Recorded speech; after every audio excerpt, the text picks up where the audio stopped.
Today on Ag Etc., Kurt Pate shows us best handling methods when unloading cattle off a trailer.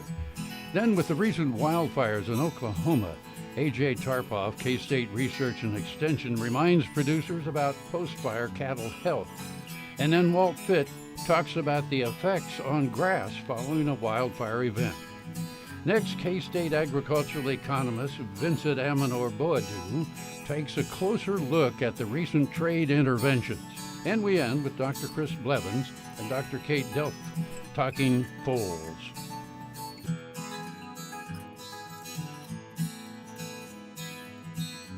Closed captioning brought to you by Ag Promo Source. Together we grow. Learn more at agpromosource.com. This segment brought to you by Kansas Regenerative Medicine. Your stem cells, your health, your life. We're going to look at things from a little different point of view today. Now you need to decide how you can make this fit into your style and your operation. This is simply looking at it from the point of view of the calmest cattle for the highest gain or the highest reproduction and hopefully for the highest profit. Now you've got to figure out where you want to go with this as far as your equipment, your style of handling, and what you do. So this is just a baseline idea. You take it from where you want to go with it. When we unload these cattle here, we'll unload them one compartment at a time. And as we get ready, Chris will go ahead and let this bunch out. As these cattle come off the trailer, I'm going to do what I call hooking these cattle on. So I'll help them get off. As soon as they start to come off this trailer, I want to be out here and catching their eye and actually catching their mind and seeing what they need. So as they come off here, as they come off, they're going to be looking at everything that's around here. I'm going to try not to turn them back out, turn them back into the trailer, but I'm going to let them step out here, and I'm going to try to get these cattle where they start looking to me as their source of attention and my pressure to get them to move. So I want to get these cattle stopped and hooked on to me when they first step out. So this first compartment, that's pretty good. Well, now I'm going to go right down their side. Now this heifer here looks to be the kind of the most sensitive, so I'll get back here and we'll just send these cattle right on down and let them walk away from me. Now as we get this little bunch set up here, we'll go ahead and let this next set out. And I'll just see if I can draw these guys. We'll have somebody send them on by. And as they come out, I'll do the same thing. We'll get them sent out.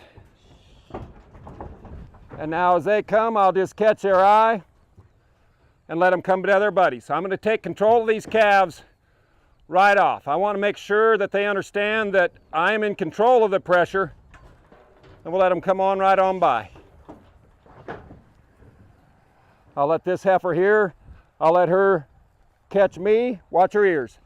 She'll bring her ears to me, that's just enough. Now I can walk right on by her and I'll send her to the bunch. Real good. Now we'll bring our next bunch. As they come off, they should have a little more movement. They got a little farther to go before they have to step down. And right here, I'll just try to get these heifers' eye, hook them on, and I'll let them go by me. Real nice. These heifers, now I knew nothing about the heifers. They knew nothing about me. Now we've just made our handshake. They've taught me kind of how much pressure they need. I've taught them that I'm going to give them the right kind of pressure. That's kind of what start we want to have. That takes a little more time than just letting them roar off the trailer, but I think that time spent will create a good relationship for the rest of the time we work, whether it's 1 hour or for the rest of their life. SureCrop Fertilizers was started by my father, Don Sherman, and my mother, Shirley Sherman. Family business that started in the 80s. We predominantly focus on plant nutrients and what we can do to give growers better responses with the fertilizer dollars that they do, and what we can do to make those things work better for the grower. We're based out of Seneca, Kansas. We work with growers in their soil analysis to figure out what they need, and then we can put those in a blend that gives them the best results, and so that we can deliver that direct to their farm so that they have those nutrients where they need them, when they need them, and so that they can apply them in a manner that's very efficient to them and works well in their planning systems and what they're doing. Sure Crop Fertilizers has been around for a long time. We always say we're big enough to take care of everything you need, but yet we're small enough to do it quickly. You can get a hold of us at 1-800-635-4743. Our website is surecropfertilizers.com. You can always email me at Corey@surecropfertilizers.com, and with any questions you have, we'll be glad to answer it and work with you. Next time you see a beautiful field of corn, reach out and thank the farmers who work tirelessly to raise corn for livestock feed, renewable fuels, and exports to feed a growing world population. The farmers on the Kansas Corn Commission work for Kansas Corn with grower-funded checkoff dollars that support foreign and domestic market development, research, promotion, and education to expand opportunities for Kansas farmers. To learn more, visit kscorn.com. This segment brought to you by Kansas Wheat. Learn more at rediscoverwheat.org. A lot of producers, veterinarians, we're dealing with a lot of orphan calves out there right now. And orphan for a number of different reasons. The mothers could have been lost in the fire or had to be immediately culled due to some damage, or lost and separated from their mothers through all this confusion. Regardless of how it happened, we have some hungry calves that need some solid base of nutrition, and we need to step up and give some extra care for these young calves. So we're turning a lot of production cattle that were, maybe in a commercial setting, and unfortunately we're having to put them in and create them into bucket calves. Initially, from the high temperatures of the fire, we saw some separation and cracking at what's called the coronary band. That's where the hoof transitions to the skin, where that hair initially starts. That's the coronary band, and that's where hoof development begins at. Over the next couple weeks, even some slight damage from the initiated during the fire, we can run into what's known as really severe laminitis, where we can have separation of that hoof wall due to the damage at that coronary band. And the animals right now may appear completely normal, but over the next 10 days to 3 weeks, some of that damage could finally come full circle, and we'll see severe lameness, reluctance to move, and some very painful animals. If those animals do start to separate from their hoof wall and we see those cracks right at the coronary band, immediate euthanasia probably needs to be implemented. Here within the next couple weeks, some of those burned areas may turn really hard, and they'll get wrinkly and look like leather. That skin is getting ready to slough or be removed from the body. Secondary bacterial infections, things like that, until we get new skin to be created underneath those burns, is still a threat. One of the bigger risks is the damage to the underside of these animals. Okay, the udders, the testicles, the sheaths, especially on our breeding bulls. We really need to keep an eye on our bulls. These bulls may have already been reproductively tested to be able to breed this season. Even if their burns aren't severe, it'd be a good idea to retest our bulls to make sure that they are fit for this upcoming breeding season. Valley Vet Supply is devoted to providing information and professional quality products at reasonable prices. Valley Vet Supply. Welcome to the Jerry Thomas Gallery and Collection, where we feature my renowned artwork, frontier military, and Native American artifacts. In the painting behind me is Scouting the Trail.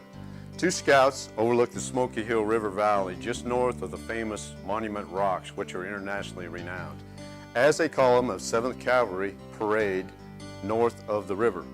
On this point, 2 scouts rode in a circle, and there were 18 cartridges found up there, and that meant that they usually were warning of impending danger and firing off their weapons.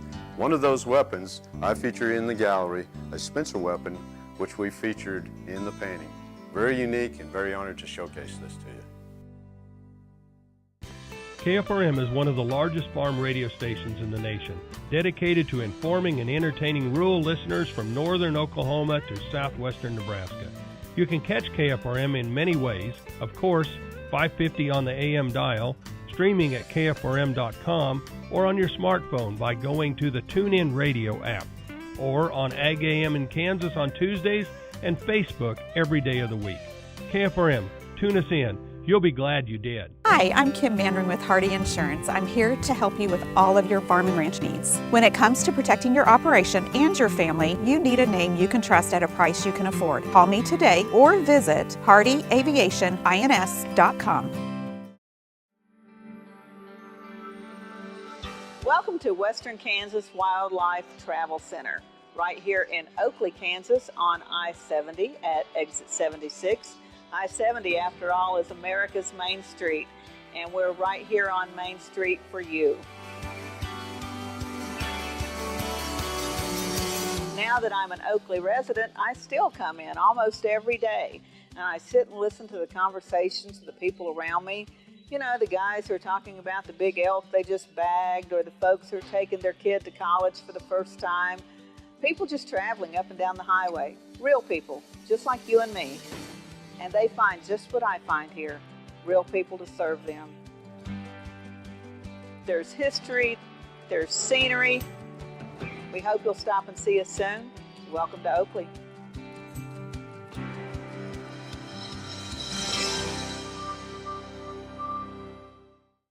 This segment brought to you by SureCrop, liquid crop nutrition delivered right to your farm. We've got some previous history in the state of Kansas on fire, particularly on the heavier textured soils, and again, about a mid-March time frame. And that particular year, there was a reduction in production that following year. I think over like 65% reduction in forage. And then, the second year maybe it's 39. So it took most of 2 to 3 years to recover on that type of soil. Again, those areas were dominated by short grasses, buffalo grass, blue grama, maybe a little western wheatgrass.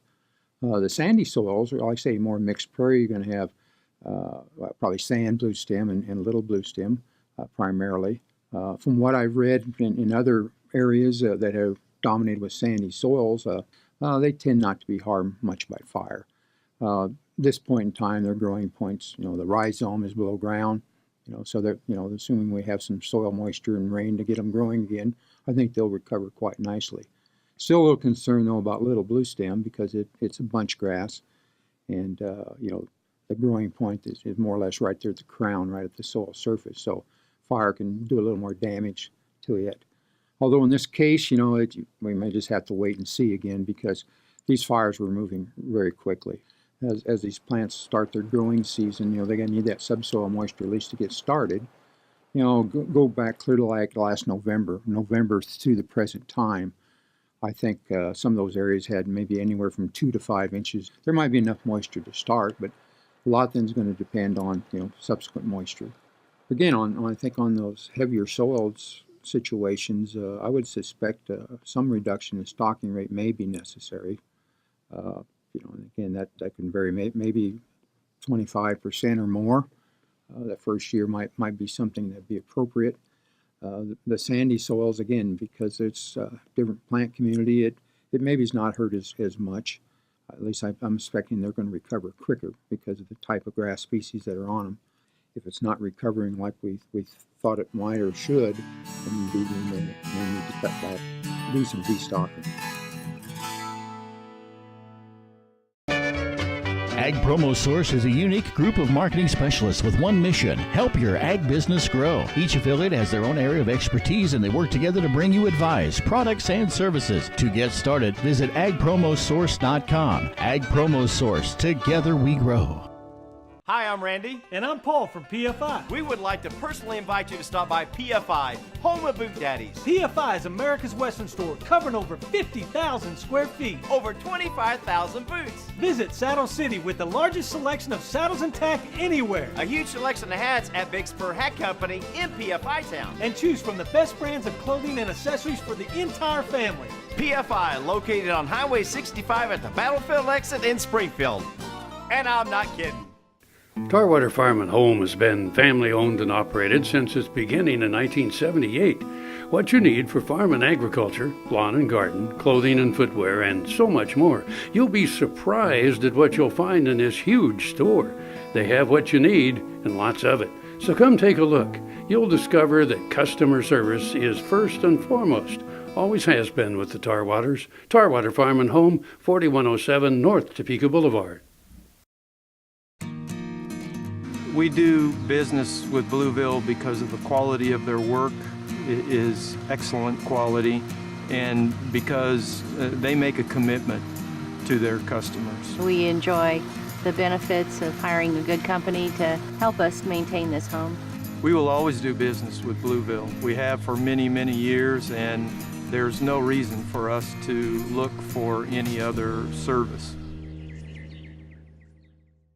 This segment brought to you by Kansas Corn. Learn more at kscorn.com. When we talk about international trade, we always talk about it as countries. But countries don't buy things, right? So just like in the United States, a consumer goes to the market to buy a shirt or buy apples from Chile or tomatoes from Mexico, that is the level at which these things are happening.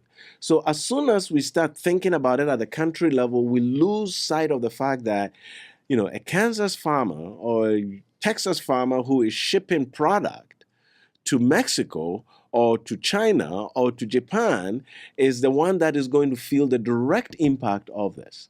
It is not at the national level, right? And so I want us to think about trade, even though we always talk about international trade as trade between and among nations.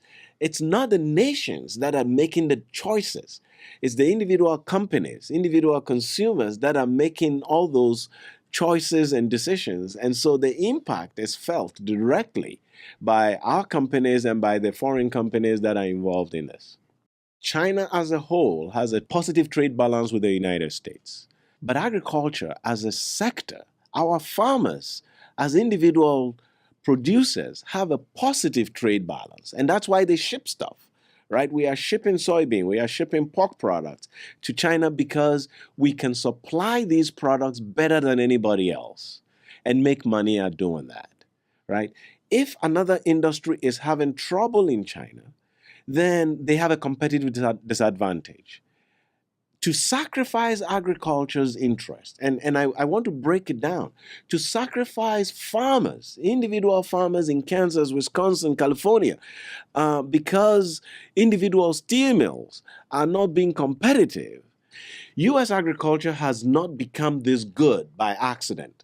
It has happened through careful investment, careful attention to international competition, and adjustments by our farmers every day to what is going on around the world and how they can maintain their leadership. And if other U.S. industries, because of local advantages, are not thinking in those terms, I think it becomes really, really a dangerous precedent to sacrifice, Middle America and what farmers are doing and have been doing for generations because we want to save some other industry. And I don't think, that's what I want our farmers to pay attention to. The new Better Horses Network is worldwide, presented by Lucas Oil, featuring worldwide radio and TV with iconic hosts like Al Dunning, Sharon Camarillo, Ernie Rodina, Lindy Birch, and Craig Cameron. With American Cowboy, Horse and Rider, Brushy Creek, Cavenders, and Ride TV. Worldwide radio and TV, the all-new Better Horses Network. The Kansas Wheat Innovation Center in Manhattan is rediscovering ways to get improved varieties and new genetics in the hands of farmers faster. Grower-led and checkoff-funded research initiatives are bringing about positive change. This grassroots leadership provides a strong voice in Topeka and Washington, D.C. Now is the time to partner with Kansas Wheat in moving wheat forward. Kansas Wheat Commission and Kansas Association of Wheat Growers. Farmers investing in their future and yours. Log on to rediscoverwheat.org. As fourth-generation farmers themselves, Heinen Brothers Ag Service understands the risk and rewards of farming. So when it comes to quality aerial and ground application, fertilizer, ag chemicals, and anhydrous ammonia, call Heinen Brothers Ag today, 800-760-4964.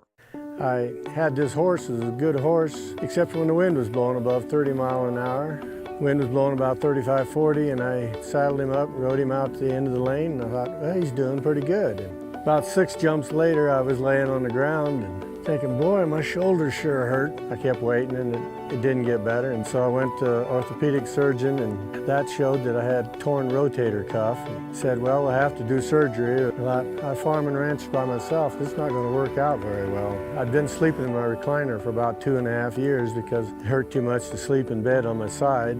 I'd heard about Kansas Regenerative Medicine Center on the radio. Gotten down there at 8 o'clock in the morning, and by 11:30 the procedure was all over. They just took some fat out of my side here and spun that down for about 45 minutes and then injected it in my shoulders, and I was on my way. It's something you don't hear about, but I thought it was worth a try, and I'm really pleased. It's really worked out well for me. This segment brought to you by Kansas Soybean Commission. Progress powered by Kansas farmers. Hello and welcome to Horsing Around. I'm Dr. Chris Blevins at Kansas State University Veterinary Health Center, joined today by Dr. Katie Delf. Welcome. Thank you. Dr. Delf is an assistant clinical professor here at the vet school and boarded in equine internal medicine. So it is a specialist here at the vet school and really takes care of a lot of the medical type cases for horses here at the school. That's correct, yep. Today, I would like to talk about a very important topic on foals. We see foals out in pasture. Everybody always thinks how cute they are.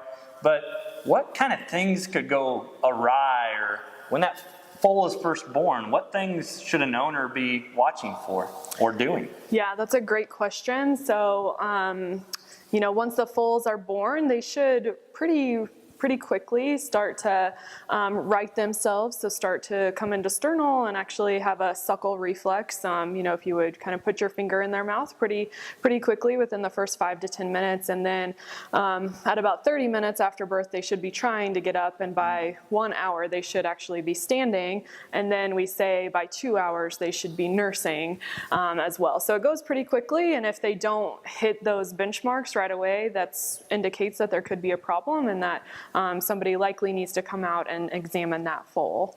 So knowing those things, and I think it's miraculous how fast from birth to standing and running, when things go well, that can happen. But yeah, if things don't go as planned, it's good to get a veterinarian involved as soon as possible. Yeah, that's correct. And with that, and what would be the recommendations of maybe other things the owner should be watching for on these foals as it progresses, past that first few hours, and maybe everything's still okay, but when should the vet come out and maybe check this foal?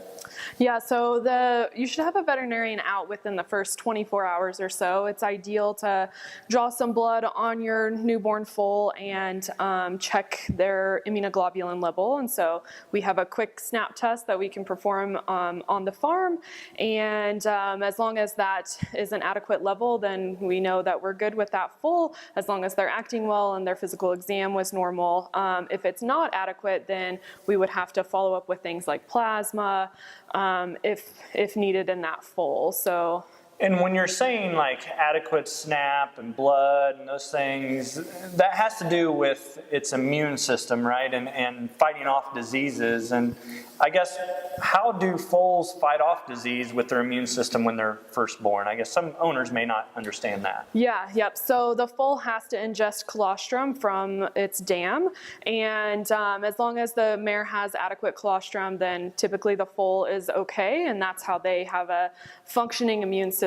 If they don't get adequate colostrum or don't nurse for whatever reason, then their immune system will be not functioning appropriately and subject to potential infections. And foals can go downhill pretty quickly, so if they don't have that functioning immune system from the mare, then they can get sick pretty quickly, pretty easily.